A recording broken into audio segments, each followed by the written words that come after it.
Hello student, स्वागत है आपका आईसीटी वर्चुअल क्लासेस में। मैं हूं कविता, आपकी साइंस टीचर। उम्मीद करती हूं आप सभी अच्छे होंगे और स्वस्थ होंगे। सो क्लास कंटिन्यू करेंगे अपना चैप्टर, और चैप्टर में हम बात कर रहे हैं यहाँ पे conservation of plants and animals. यानी कि हम बात कर रहे हैं यहाँ पे प्लांट्स और एनिमल्स के कंजर्वेशन के बारे में यहाँ पे। और अभी तक हमने कंजर्वेशन को समझा कि कंजर्वेशन होता क्या है। प्रीवियस जो हमारा लेक्चर था उसमें हमारा टॉपिक चल रहा था बायोडाइवर्सिटी, यानी कि जैव विविधता। इसी के साथ साथ हमने कुछ टर्म्स यहाँ पे पढ़े थे, जैसे फ्लोरा क्या होता है और फौना क्या होता है। आगे बढ़ते हैं और आगे के टॉपिक यहाँ पर एक बार देख लेते हैं।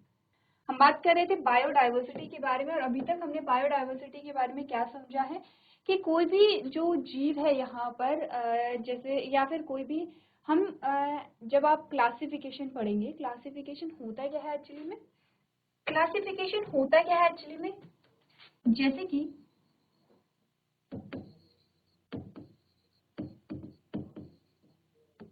कि प्रीवियस लेक्चर में हमने बात की थी कि प्लांट्स के अलग अलग ग्रुप होते हैं, जिसमें हमने बोला था हेलोफाइटा है, ब्रायोफाइटा है, टेरिडोफाइट्स है, जिम्नोस्पर्म है और एंजियोस्पर्म है। ठीक है, अब हमें ये सारे ग्रुप्स जो हैं वो हम अलग अलग क्यों कह रहे हैं, क्योंकि सारे तो प्लांट्स ही, हम कह रहे सारे प्लांट्स हैं, तो फिर भी हम अलग अलग नाम क्यों दे रहे हैं, क्योंकि हमने कहा कि हमने क्लासिफाई किया है, और जब हमने क्लासिफाई किया तो हमें ये सारे ग्रुप्स यहाँ पे क्या होते हैं, मिलते हैं। ठीक है, क्लासिफिकेशन यानी कि वर्गीकरण। वर्गीकरण का मतलब क्या होता है, हम क्या करते हैं, किसी चीज को किसी चीज के अलग अलग ग्रुप बना देते हैं, किसी चीज के बेसिस पे। कोई एक हमारे पास कारण होता है और इस कारण हम अलग अलग ग्रुप बना देते हैं। जैसे कि हम अपने स्कूल का एग्जाम्पल लेते हैं, तो हमारे स्कूल में हमारे ग्रुप बने होते हैं, जैसे कि कुछ बच्चे क्लास 6 में हैं, फिर कुछ 7th में है, कुछ 8th में है, कुछ 9th में है, कुछ 10th में, कुछ 11th और कुछ 12th में है। ये सारे ग्रुप्स बने हुए हैं। अब अगर मैं आपसे पूछूं कि किस बेस पे यहाँ पे ये ग्रुप बने होंगे, तो आपने कहा कि यहाँ पे एज के अकॉर्डिंग होता है कि कौन कितने वर्ष का है, और यहाँ पर प्रीवियस क्लास पास, कौन सी क्लास पास करके है। जैसे कि किसी ने 5th क्लास अगर पास किया तो वो 6th में होगा, किसी ने 6th क्लास जो है वो पास की तो वो 7th में जाएगा, और ऐसे कर करके हम क्या करते हैं, यहाँ पे डिवाइड करते हैं, ग्रुप बनाते हैं। तो हमने कहा कि हम देखते हैं कि पिछली कक्षा कौन से हमने पास की है और एज क्या है, इसके अकॉर्डिंग हम क्या करते हैं कि एक क्लास में रखते हैं। जैसे कि जितने भी बच्चों ने क्लास 5th पास की होगी, 5वीं कक्षा इन्होंने पास की होगी, वो सारे के सारे 6 में जाएंगे। ठीक है, तो इस बेसिस पे हमने ग्रुप बनाए हैं। अब हमने कहा कि क्लास में भी हम ग्रुप बनाते हैं, जैसे कि आप देखते हैं कि अलग अलग क्या बनते हैं, यहाँ पे हाउस बनते हैं, अलग अलग हाउस। और आपने कहा कि जैसे हाउस बनते तो उसमें भी ग्रुपिंग होती है यहाँ पे, कि इतने लोग इस हाउस में हैं, इतने लोग इस हाउस में हैं।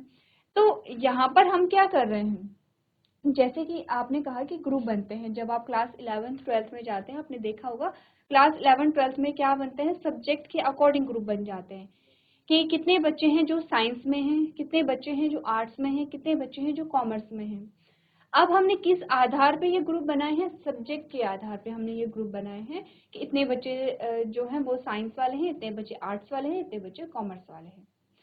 तो हमने कहा कि किसी आधार पर हम, या कोई हमारे पास एक रीजन होता है, हमारे पास कोई एक आधार होता है, उसके आधार पर हम क्या करते हैं, अलग अलग ग्रुप बनाते हैं, अलग अलग समूह बनाते हैं। और हमने क्या बात की है कि एक समूह में जो होंगे उनके जो गुण हैं वो एक जैसे होंगे। ठीक है, वैसे ही हमने कहा कि हम क्या करते हैं, जब क्लासिफिकेशन करते हैं, जब हमने वर्गीकरण किया है, तो वर्गीकरण करने के बाद हमारे पास मेनली 5 ग्रुप आते हैं, 5 ग्रुप। ठीक है, और उन 5 ग्रुप में जितने भी जीव हैं अर्थ में, वो सारे के सारे यहाँ पे क्या हो जाते हैं, कवर हो जाते हैं। उसमें प्लांट्स कवर होते हैं, एनिमल्स कवर होते हैं, माइक्रो ऑर्गेनिज्म कवर्स होते हैं, उसमें जो प्रोटोजोन्स हैं वो कवर होते हैं। ठीक है, अब ये जो कुछ नाम है, जैसे प्रोटोजोन्स क्या होते हैं, ये आपके लिए नए हो सकते हैं, जैसे जैसे आगे पढ़ेंगे आप वैसे वैसे आपको चीजें समझ आएंगी। मैं आपको कुछ यहाँ पे जो 5 क्लासेस, क्लास नहीं कहेंगे, ये 5 ग्रुप जो हमारे पास आते हैं, इन 5 ग्रुप को कहते हैं किंगडम। ये सबसे बड़े ग्रुप होते हैं। ठीक है, तो जब हमने 5 ग्रुप देखे, तो पहला ग्रुप का नाम हमारे पास आता है मोनेरा, दूसरा ग्रुप का नाम हमारे पास आता है प्रोटेस्टा, तीसरे ग्रुप का नाम आता है यहाँ पर फंजाई। चौथे ग्रुप का नाम होता है प्लांटी और पांचवें ग्रुप का नाम होता है एनिमेलिया। तो प्लांटी का मतलब होता है उसमें प्लांट होंगे और एनिमेलिया का मतलब होता है कि इसमें क्या होंगे, एनिमल्स होंगे। ठीक है, ये हमारे पास 5 ग्रुप आते हैं और आप अब इन्हें ग्रुप नहीं कहेंगे, क्या कहेंगे, इन्हें किंगडम कहेंगे। क्या है ये, किंगडम।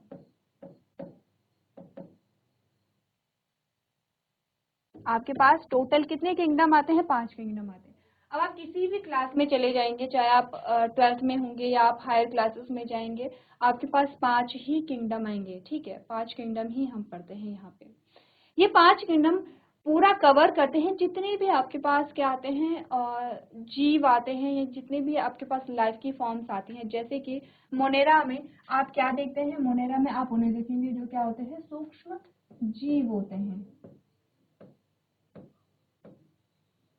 सूक्ष्म जीव जैसे जीवाणु या बैक्टीरिया।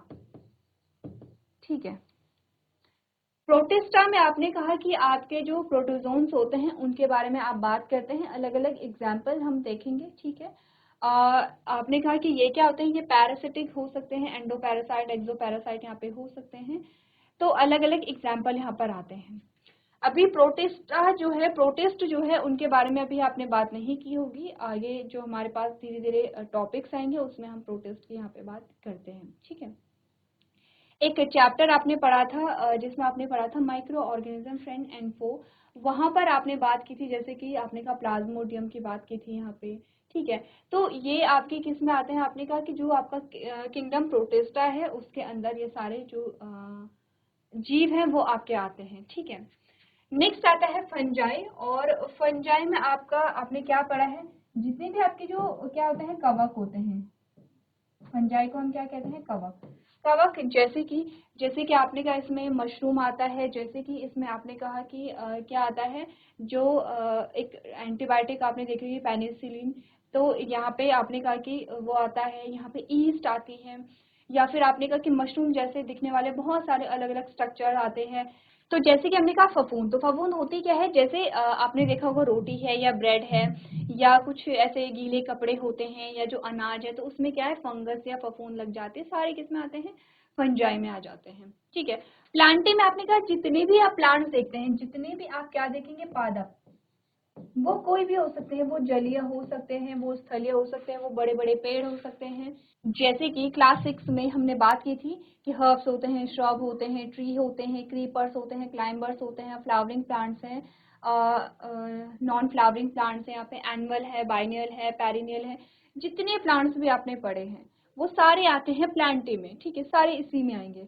फिर हमने कहा एनिमलिया, जितने भी एनिमल्स आपको मिलेंगे, एनिमल्स आपके बहुत होते हैं, जैसे कि आपने कहा एक्वेटिक होते हैं जो जलीय होते हैं, और कुछ ऐसे भी होते हैं कि जो सिर्फ स्थिर रहते हैं, जिसमें कोशिकीय स्तर का अभी शारीरिक संगठन है, सेलुलर लेवल का। इसका मतलब क्या होता है, इसका मतलब इनमें टिश्यू नहीं पाए जाते हैं, अभी सिर्फ सेल्स ही पाए जा रहे हैं।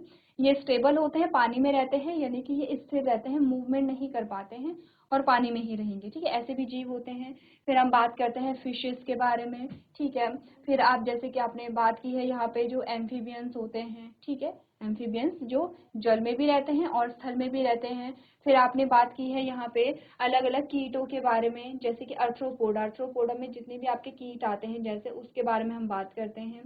ठीक है, आपने बात की जैसे जितने भी आपको कीट मिल रहे हैं, आप उसमें कॉकरोच ले सकते हैं, आप उसमें बटरफ्लाई ले सकते हैं, या और जीवों के हम अगर एग्जाम्पल है, जैसे हमने कहा स्नेल हो गया है, जैसे कि हमने कहा कि जो यहाँ पे क्या होते हैं, केंचुए, जो कृमि होते हैं, केंचुए हैं, जैसे कि जो जितने भी कीड़े मकोड़े आप देखते हैं अपने आसपास, या जितने भी जीव जंतु हैं, जैसे जैसे कि हमने बोला कि जैसे जितने भी बर्ड्स आप देख रहे हैं, जैसे मंकी जो हैं, या फिर आपने कहा एलिफेंट जो है, या आपने कहा ह्यूमंस जो हैं, तो ये सारे जो आते हैं, जितने भी एनिमल्स होंगे वो सब किस में आते हैं, एनिमेलिया में आते हैं सारे।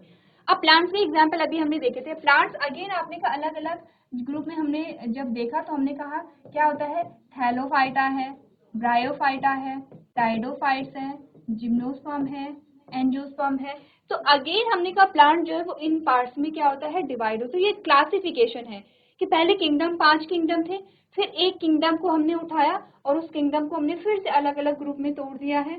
फिर हमने क्या किया है, थैलोफाइटा को लिया है और अगेन हमने थैलोफाइटा को अलग अलग ग्रुप में तोड़ के देखा है। थैलोफाइटा में जब आपने एल्गी का एग्जांपल लिया तो आपने कहा रेड एल्गी है, ब्राउन एल्गी है और ग्रीन एल्गी है, ठीक है। तो आपने कहा कि आप क्या कर रहे हैं, ग्रुपिंग कर रहे हैं।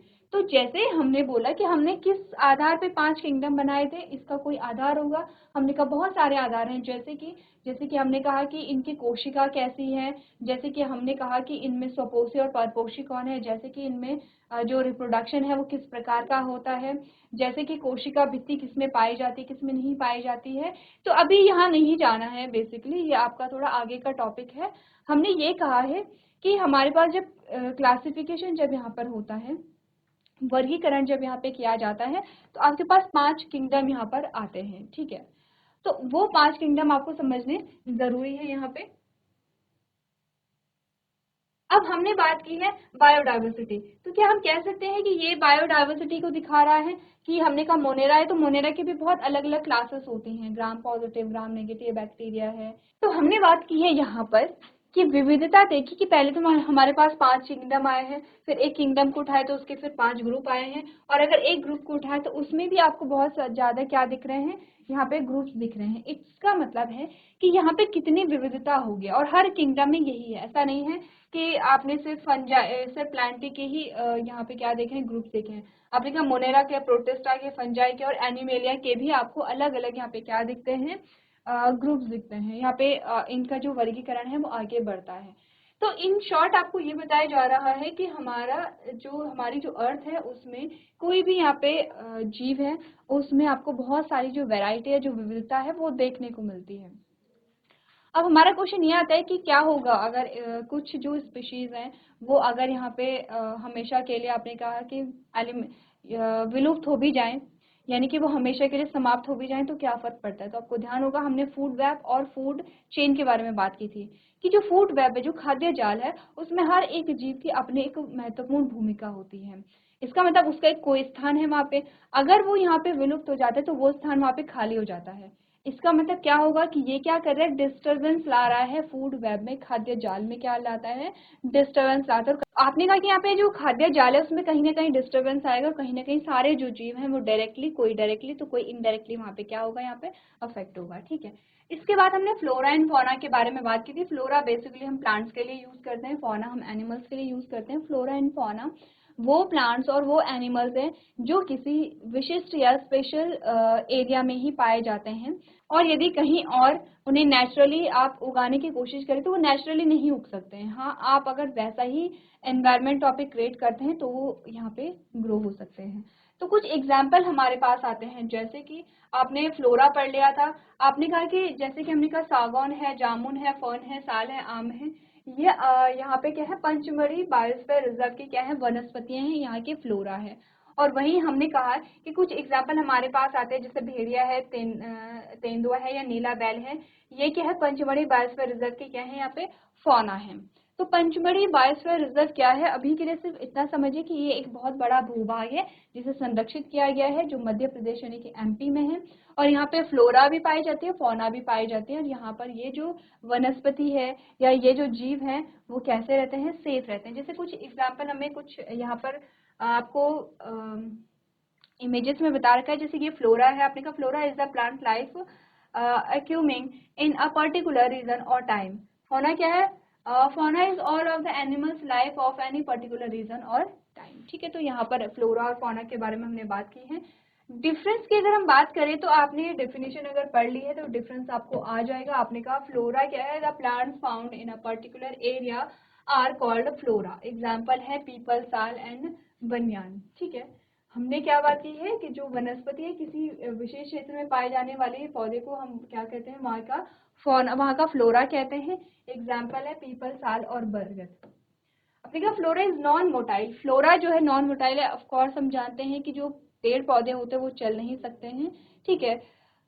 और आपने कहा not capable of motion and synthesize on food and, हमने कहा ये क्या होंगे, यहाँ पे स्वपोषी होंगे, यानी कि ऑटोट्रॉफ होंगे। तो आपने कहा फ्लोरा जो है वो गतिहीन होते हैं और अपना भोजन स्वयं बनाते हैं। अगर हम फौना के बारे में बात करें, आपने कहा the animals found in particular area are called fauna, example है डियर एंड पांडा। यानी कि किसी विशिष्ट क्षेत्र में पाए जाने वाले जो जीव होते हैं उन्हें वहां का क्या कहा जाता है, फौना कहा जाता है। ये मोटाइल होते हैं, यानी कि ये गति कर सकते हैं, एक स्थान से दूसरे स्थान जा पाएंगे, and can move from one place to another place for food. आपने कहा कि जीव जंतु गतिशील होते हैं और भोजन के लिए एक स्थान से दूसरे स्थान में जाते हैं, इसका मतलब हेटेरोट्रॉफ होंगे। तो ये बेसिक सी चीजें हैं जो हम जानते हैं, ठीक है। अब इतनी बात कर ली है तो हम बात करेंगे थोड़ा सा संरक्षित जो हमारे पास क्या आते हैं, जगह आते हैं, यानी कि कंजर्व्ड जो एरिया हमारे पास आते हैं। पहले आप यहाँ पे फ्लोरा एंड फौना के बीच का डिफरेंस एक बार पढ़ लीजिए, फिर हम बात करेंगे यहाँ पे प्रोटेक्टेड एरियाज के बारे में।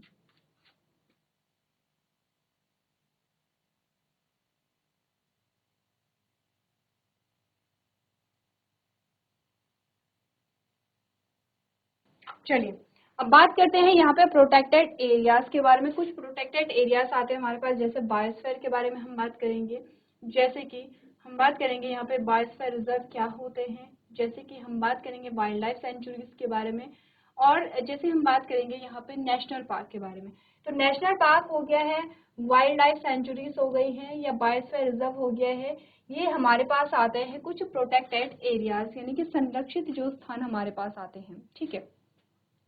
अब हमने कहा क्या बात हुई यहाँ पे, संरक्षित एरिया का मतलब क्या होता है, सबसे पहले ये समझते हैं, और संरक्षित एरिया के क्या क्या कैरेक्टर्स होते हैं उसके बारे में हम थोड़ा समझते हैं।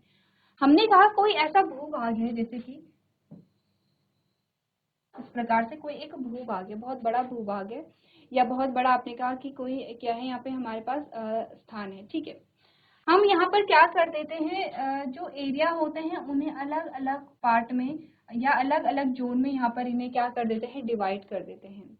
जैसे कि किसी को आपने क्या बोला है, यहाँ पे आपने कहा किसी को आपने यहाँ पे वाइल्ड लाइफ सेंचुरीज में कन्वर्ट कर दिया है, किसी को आपने यहाँ पे नेशनल पार्क में यहाँ पे कन्वर्ट कर दिया है, ठीक है, किसी को आपने बायोस्फीयर रिजर्व के रूप में यहाँ पे कन्वर्ट कर लिया है। तो आप अलग अलग क्या बनाते हैं, यहाँ पे जोन बनाते हैं। सबसे पहले बेसिक चीजें समझते हैं कि इनमें बेसिक चीजें क्या होती हैं। जो प्रोटेक्टेड एरियाज होते हैं, सबसे पहले तो उनमें जो ह्यूमन एक्टिविटी है उसे कंट्रोल किया जाता है। कुछ ऐसे स्थान होंगे जहां पर कि कुछ ही जो ह्यूमन एक्टिविटीज हैं वो यहाँ पे पूरी होती हैं, और कुछ ऐसे एरिया होते हैं जिसपे ह्यूमन एक्टिविटी पूरी तरीके से बंद होती है, यानी कि आप उसमें कुछ भी नहीं कर सकते हैं। ह्यूमन एक्टिविटी जैसे जैसे कि वहाँ पे अपना घर बनाना, ठीक है, यानी कि आपने जो प्रॉपर्टी खरीदना या घर बनाना या कोई बिल्डिंग बनाना या कोई यहाँ पे आपने कहा कंपनी बनाना या कोई फैक्ट्री बनाना, ऐसी चीजें, या फिर आपने कहा कि जैसे वहां पर पशुओं का शिकार करना, ठीक है, हंटिंग वहां पे नहीं की जा सकती है, आप पेड़ वहां पे नहीं काट सकते हैं, और आपने कहा आप वहां पर अपने जो पशु हैं उन्हें चरा नहीं सकते हैं, जैसे कि पशुओं को चराने लेके जाते हैं, तो आपने कहा आप ऐसी एक्टिविटी नहीं कर सकते हैं। इनमें से कुछ ऐसे एरिया होते हैं कि कुछ कुछ एक्टिविटी आप कर सकते हैं, कुछ ऐसे एरिया होते हैं कि इनमें से आप कोई भी एक्टिविटी नहीं कर सकते। तो बेसिकली होता क्या है, प्रोटेक्टेड एरियाज में पूरे एरिया को प्रोटेक्ट कर लिया जाता है, और उस एरिया में जितनी भी प्लांट्स होंगे, आपके जितने भी एनिमल्स होंगे, वो खुद ब खुद वहाँ पे प्रोटेक्ट हो जाते हैं। जैसे आपने पूरा एक जंगल ही क्या कर लिया है, संरक्षित कर लिया है, पूरे जंगल को आपने क्या कर दिया है, यहाँ पे प्रोटेक्टेड एरियाज में ऐड कर लिया है। अब वहां पर उस जंगल में ना तो पेड़ काटे जा सकते हैं, ना ही शिकार किए जा सकते हैं, ना ही वहां पे कोई कंस्ट्रक्शन से रिलेटेड कोई भी वर्क वहां पे हो सकता है। तो इससे क्या होगा, पेड़ नहीं कटेंगे, ठीक है, तो जंगल बचे रहेंगे, और आपने कहा अगर शिकार नहीं होंगे तो यहाँ पे जो एनिमल्स है वो बचे रहेंगे। तो खुद ब खुद आपने कहा प्लांट्स और एनिमल्स का जो कंजर्वेशन है वो यहाँ पे हो जाता है। तो कंजर्वेशन के लिए यहाँ पर जो गवर्नमेंट है उसने बहुत सारे ऐसे स्कीम या बहुत सारे ऐसे रूल्स यहाँ पे निकाले हैं, जिससे कि क्या है, प्लांट्स और एनिमल्स दोनों क्या रह सके, संरक्षित रह सके। ये जो प्रोटेक्टेड एरियाज यहाँ पर आते हैं ये गवर्नमेंट ने ही बनाए हैं, और ऐसा नहीं है कि यहाँ पर कोई जो रूल है वो फॉलो नहीं करेगा। ये रूल सबके लिए एप्लीकेबल होते हैं, और सभी को ये क्या फॉलो करने पड़ते हैं, ठीक है। तो इससे होता क्या है, इससे ये होता है कि यहाँ पर कंजर्वेशन भी होगा, ठीक है। इसके अलावा जैसे नेशनल पार्क है, तो नेशनल पार्क में कुछ एक्टिविटीज होती हैं, जैसे जैसे कि आप वहाँ पर घूमने जा सकते हैं, लेकिन उसमें भी कुछ रूल्स आपके होते हैं, कुछ आपको यहाँ पे इंस्ट्रक्शन दिए जाते हैं जो आपको फॉलो करने होते हैं। जैसे कि अगर आप जा रहे हैं तो वहाँ पर आप कूड़ा नहीं फैलाएंगे, प्लास्टिक को आप नहीं फैलाएंगे, वहाँ पर कोई ऐसी एक्टिविटी नहीं करेंगे कि जिससे कि आपका जो इन्वायरमेंट है, आपका जो वहाँ पे नेशनल पार्क है वो खराब हो या गंदा हो। आप कोई ऐसी एक्टिविटी नहीं करेंगे कि वहाँ पे जो, जैसे कि जू घूमने जाते हैं तो कोई ऐसी एक्टिविटी नहीं करेंगे कि जिससे कोई जो एनिमल है उसे प्रॉब्लम हो या उसे परेशानी हो या उसे डिस्टरबेंस फील हो। तो ये सारे पॉइंट्स होते हैं। तो आपने कहा कि जैसे जू हो गया है या पार्क्स हो गए हैं, वहाँ पर आप घूमने जा सकते हैं, यहाँ पे आप देखने जा सकते हैं, एक्सप्लोर कर सकते हैं, लेकिन सारे नहीं हैं, कुछ कुछ हैं जिसमें आपको परमिशन दी जाती है, कुछ कुछ में आपको परमिशन नहीं दी जाती है।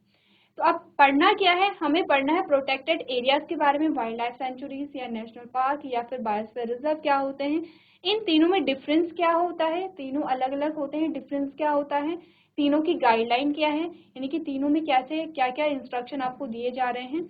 और इसी के साथ हम एग्जाम्पल देखेंगे, जैसे कि बहुत सारे एग्जाम्पल आपके पास आते हैं।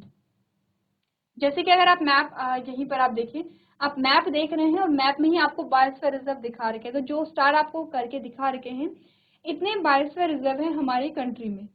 तो इनके कुछ एग्जाम्पल्स हम यहाँ पर देखेंगे, बायोस्फीयर रिजर्व के, नेशनल पार्क और वाइल्ड लाइफ सेंचुरीज के। एक बार आप लोग घर से पढ़ करके लेके आएंगे। तो आज के सेशन में हम इतना ही करेंगे। अभी तक क्लास में बने रहने के लिए आपका धन्यवाद।